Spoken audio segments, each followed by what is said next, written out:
This film was incredible. Your performance was amazing. And portraying Stephen Hawking is no simple task. So what was your reaction when you found out that you got this role?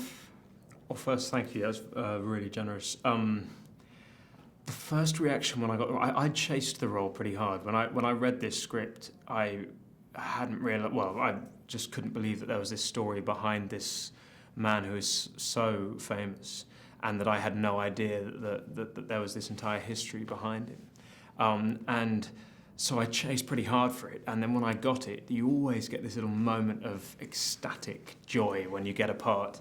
And then normally it takes a week or two before it kicks in, that you actually have to do it, and it feels a bit, suddenly you realise you've got to step up. And this time it was the shortest time ever. I think it lasted under a second before I started feeling that sick feeling of actually knowing that you've got to go and do it.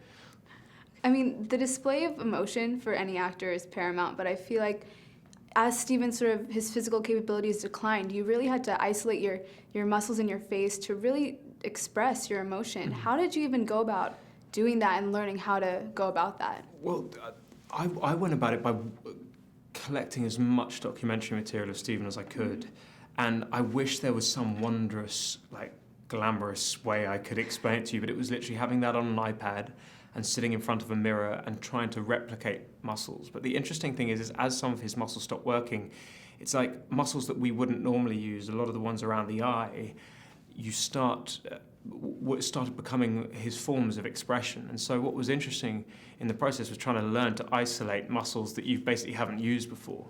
One of the lovely things about it being a film was, of course, film can get close and can see those things. So. And I mean, you actually had the opportunity to meet Stephen himself. Yeah. And was there anything really unexpected that you kind of found out about him through that encounter? I mean, what was weird as I was driving to meet Stephen is I suddenly thought, God, despite having watched everything, I have no idea what to expect or how I will feel. And to be totally honest, when I met him, because of all this pre-knowledge and because he is such an extraordinary man, has such an extraordinary brain, I was paralysed with sort of awe. But things that I gleaned from that meeting, I mean, he was very specific about some things, about talking about how his voice had been slurred before he had the tracheotomy, and that was something that I took back to the producers and the director and made sure that we added into the film. But also, he's just so funny. He's just incredibly upbeat, incredibly perceptive, doesn't miss a beat. He's got and so those were all qualities that I then took into the filming, or tried to sort of emulate. Absolutely. While I was watching you in this film, I was amazed at just